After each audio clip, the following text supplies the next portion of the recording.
Hello बच्चों, आज हम लोग कक्षा 12 की आरोह भाग 2 का पाठ 3 यानी कविता के बहाने पढ़ने जा रहे हैं। कविता के बहाने पाठ जो कि कुंवर नारायण द्वारा लिखी हुई कविता है, उसका हम पाठ विशेष देखने जा रहे हैं।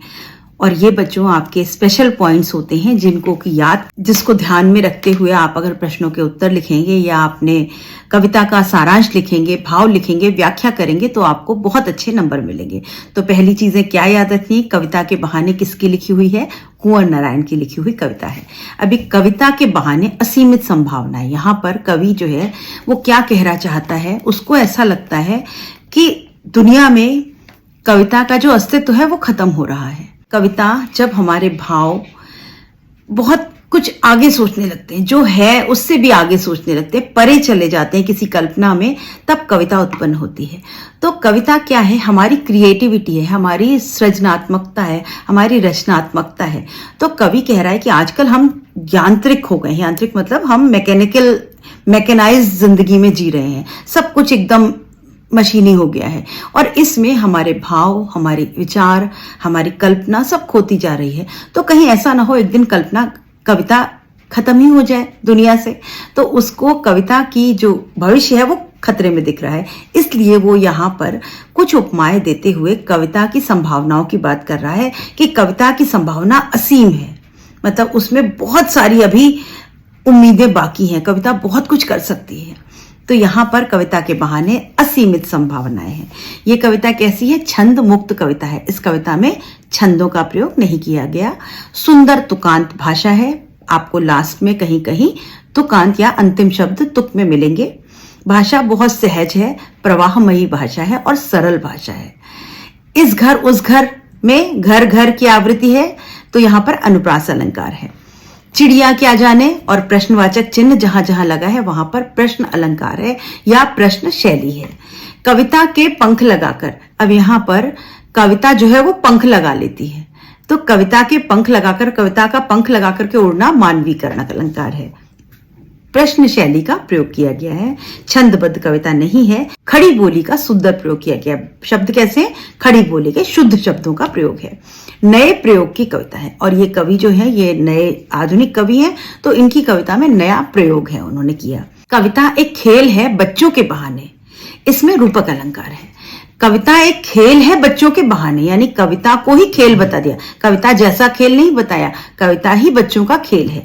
तो इसमें यहाँ पर रूपक अलंकार है। अभ्रंश शब्दों का प्रयोग, यानी शब्द जो है वो शुद्ध नहीं है, अशुद्ध शब्दों का भी प्रयोग किया गया है। तो अभ्रंश शब्द जैसे माने मतलब होता है मतलब, माने शब्द, तो ये इस तरह के शब्दों का प्रयोग किया है। और आधुनिक समय में कविता के अस्तित्व को खतरा है, इस तथ्य को उजागर करती हुई कविता है। और ये बता रहा है कवि कि कविता का भविष्य अपार है। कविता की कोई सीमा नहीं होती, कोई बंधन नहीं, कोई भेदभाव नहीं होता। कविता छोटे से लेकर बड़े को, हिंदू को, मुसलमान को, बच्चे को, बूढ़े को, सबको उतना ही आनंद देती है और आज भी दे रही हो और आज से 100 साल बाद भी कविता उतना ही आनंद देगी। तो कविता का भविष्य अपार है। हम कल्पना में कहीं भी जा सकते हैं। और कविता कैसे लिखते हैं? कल्पना से लिखते हैं। मुरझाए महकने के माने में माँ की आवृत्ति, अनुप्रास अलंकार। और अंत में कवि क्या कहना चाहता है कि जहां रचनात्मकता होती है वहां सीमा नहीं होती। आपकी क्रिएटिविटी की कोई लिमिट नहीं है बच्चों। अगर ऐसा होता तो नए नए आविष्कार नहीं होते। जो हमारे साइंटिस्ट हैं वो नित्य नया कोई खोज करते हैं और नया कुछ निकाल लेते हैं, तो अपनी क्रिएटिविटी से वो नया करते हैं। तो जहां सृजनात्मकता होती, रचनात्मकता होती, वहां सीमा नहीं होती। और बच्चे के सपने कैसे होते हैं? असीमित। वो कुछ भी सोचते हैं। वो आज अभी यहां होंगे और पल भर में वो किसी दूसरे विदेश में बैठे होंगे कल्पना में। तो उनकी कल्पना, उनके सपने असीमित होते हैं। हर बच्चा सोचता है मैं तो ये बनूंगा, मैं तो पायलट बनूंगा, मैं तो एरोप्लेन उड़ाऊंगा। क्या होगा पता नहीं, लेकिन सपने वो बड़े देखते हैं। कविता के बहाने एक यात्रा है। कविता क्या है? एक यात्रा है। कविता के बहाने जो कविता आप पढ़ रहे हैं ये एक यात्रा है। कहां से? जो चिड़ियों से शुरू होती है, बच्चों से शुरू होती है, फूलों से शुरू होती है और बच्चों तक जाती है। तो ये एक यात्रा है जो कवि ने यहाँ पर दिखाई है। और एक तरफ प्रकृति है और दूसरी तरफ भविष्य की ओर कदम बढ़ाते हुए बच्चे हैं जो भविष्य के कर्णधार है। हमारे बच्चे जो हैं वही हमारा भविष्य है। क्यों कहा जाता है बच्चों को अपना भविष्य? क्योंकि हमने जो किया वो ठीक, लेकिन हमारे बच्चे उससे आगे करेंगे, उससे बढ़ के करेंगे। उनके पास हमसे ज्यादा क्रिएटिविटी होगी, उनसे ज्यादा क्रिएटिविटी उनके बच्चों में होगी। तो बच्चे हमेशा भविष्य के कर्णधार होते हैं, वो भविष्य होते हैं। तो जैसे बच्चों के सपने असीमित होते हैं वैसे इस कविता भी असीमित होती है। क्यों? क्योंकि वो रचनात्मक होती है और रचनात्मकता जहां होती है वहां कोई सीमा नहीं होती। तो कवि यहाँ कहना चाह रहा है कि कविता का उसको जो डर है वो अब उस डर को खत्म करके बोलता है कि नहीं, कविता का भविष्य खतरे में नहीं है।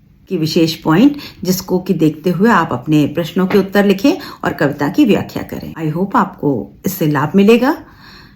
चैनल को लाइक शेयर सब्सक्राइब करिए और ये जो मैंने पॉइंट्स आपको लिंक में दे रही हूं उसको आप अपनी कॉपी में नोट कर लें और बस एग्जाम के समय इसको एक बार पलट लें तो आपकी कविता तैयार हो जाएगी। Good bye.